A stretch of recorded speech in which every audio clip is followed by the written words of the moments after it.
বিতাড়িত শয়তানের কাছ থেকে আল্লাহ পাকের সাহায্য প্রার্থনা করে আমাদের প্রাণপ্রিয় সর্বশেষ এবং সর্বশ্রেষ্ঠ নবী হযরত মুহাম্মদ সাল্লাল্লাহু আলাইহি ওয়াসাল্লামের প্রতি দরুদ ও সালামের মাধ্যমে স্মরণ করি। টু বিল্ড কোরআনি জীবন নামক ইউটিউব চ্যানেলে আমি জালালউদ্দিন মণ্ডল অত্যন্ত গুরুত্বপূর্ণ প্রয়োজনীয় একটা বিষয় আলোচনা করতে এসেছি। আজকের আলোচ্য বিষয় অপবাদ কোরআন শিক্ষাতে কি দেয়। Slander, what message does Quran convey. অপবাদ বিষয়ে কোরআন আমাদের কি শিক্ষা দেয় আজকে আমরা জানব। আমরা আধুনিক জীবনে, ব্যস্ত জীবনে নানাভাবে আমরা অবসর যাপনের একটা মাধ্যম হিসাবে পারস্পরিক এই রকম চর্চা করি। অপবাদ দিয়ে বিভিন্ন মানুষের বিভিন্নভাবে কথার ছলে, গল্পের ছলে আমরা নানাভাবে অপবাদ দিয়ে থাকি। আল্লাহ পাক এই অপবাদ সম্পর্কে কি বার্তা সারা বিশ্ববাসীকে দিতে চেয়েছেন আজকে আমি সংক্ষিপ্ত পরিচয় জেনে নেব। আমরা এই উদ্দেশ্যকে সামনে রেখে পবিত্র কোরআনের 4টে সূরা থেকে 5টা আয়াতকে আমি সঞ্চয়ন করে সেটাকে 4টে বিষয়ভিত্তিক শিক্ষা হিসাবে আমি আপনাদের সামনে উপস্থিত করব। প্রথম যে বিষয়ভিত্তিক শিক্ষা, আল্লাহ পাক জানিয়েছেন দোষী তার পাপের বোঝা নির্দোষীকে আরোপ করলে সে মিথ্যা অপবাদ ও স্পষ্ট পাপের বোঝা বহন করবে। কোনো দোষী ব্যক্তি সে যদি তার পাপের বোঝা অন্য নির্দোষী মানুষের উপর আরোপ করার চেষ্টা করে বা আরোপ করে, সে মিথ্যা অপবাদ এবং স্পষ্ট পাপের বোঝা বইবে। সূরা নিসার 112 নম্বর আয়াত আল্লাহ পাক জানিয়ে দিয়েছেন, কেউ কোনো দোষ বা পাপ যদি করে পরে তার কোনো নির্দোষ ব্যক্তির ওপর সেটাকে যদি আরোপ করার চেষ্টা করে তাহলে সে মিথ্যা অপবাদ এবং স্পষ্ট পাপের বোঝা বহন করবে। তাহলে কেউ কোনো দোষ করে বা পাপ করে যদি অন্য কোনো নির্দোষ ব্যক্তির ওপর সেগুলো আরোপ করার চেষ্টা করে বা আরোপ করে, সে মিথ্যা অপবাদ এবং স্পষ্ট পাপের বোঝা বহন করবে বলে আল্লাহ পাক পরিষ্কারভাবে জানিয়ে দিয়েছেন। 2 নম্বরে যে বিষয়ভিত্তিক শিক্ষা আল্লাহ পাক জানিয়ে দিয়েছেন, সাধ্বী রমণীর প্রতি অপবাদ আরোপের শাস্তি কি হবে।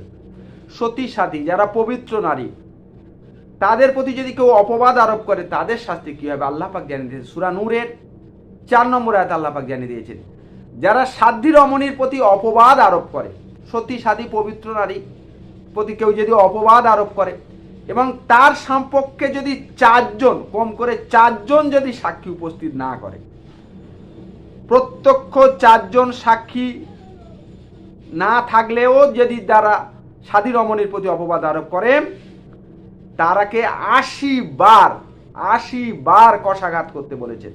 আর তাদের সাক্ষ্য কখনো গ্রহণ করতে বারণ করেছে।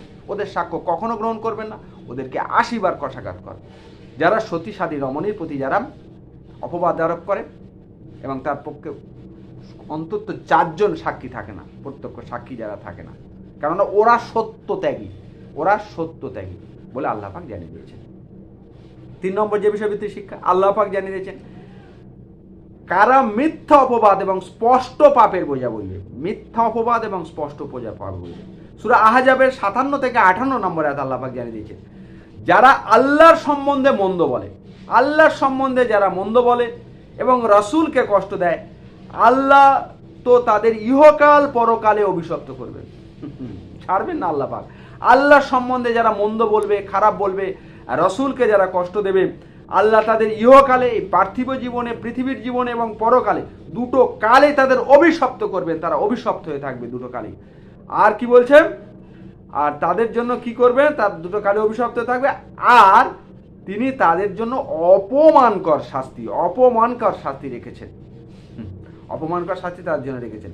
আর বিশ্বাসী পুরুষ এবং বিশ্বাসী নারীর কোনো অপরাধ না করলেও যারা তাদেরকে কষ্ট দেয় তারা মিথ্যা অপবাদ এবং স্পষ্ট পাপের বোঝা বইবে। যারা বিশ্বাসী পুরুষ, ভালো করে শুনে নিন, বিশ্বাসী পুরুষ এবং বিশ্বাসী নারীদের অপরাধ না করলেও, বিশ্বাসী পুরুষ এবং বিশ্বাসী নারী কোনো অপরাধ না করলেও যারা তাদেরকে কষ্ট দেয় তারা মিথ্যা অপবাদ এবং স্পষ্ট পাপের বোঝা বইবে। তারা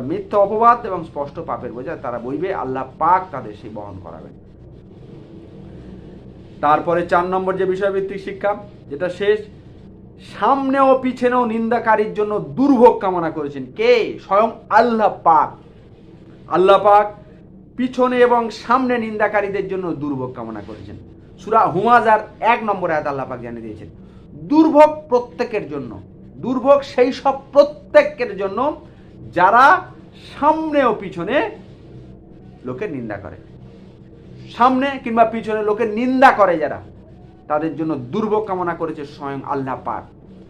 তাহলে অপবাদ আরোপ করা, নিন্দা করা কাউকে সম্পর্কে আল্লাহ পাক যে সতর্ক বার্তা দিয়েছে, যে সতর্কতা জানিয়ে দিয়েছেন, আল্লাহ পাক যেন আমাদের প্রত্যেকের এই যেন আমরা কারোর সামনে পিছনে নিন্দা না করি, কারোর অপবাদ না করি, করে আল্লাহ পাকের যে স্পষ্ট পাপের বোঝা এবং মিথ্যা অপবাদ স্পষ্ট পাপের বোঝা এবং তাদের জন্য দুর্ভোগ কামনা করেছেন, সেগুলো থেকে যেন আমরা সারা পৃথিবীর মানুষ বাঁচতে পারি। আল্লাহ পাকের এই মেসেজ, এই বার্তা, এই সতর্ক বার্তা যেন আমরা সবাই স্মরণ করি আর সারা পৃথিবীর মানুষের মধ্যে এটা পৌঁছে দিই, এই আশা রেখে আমি শেষ করি।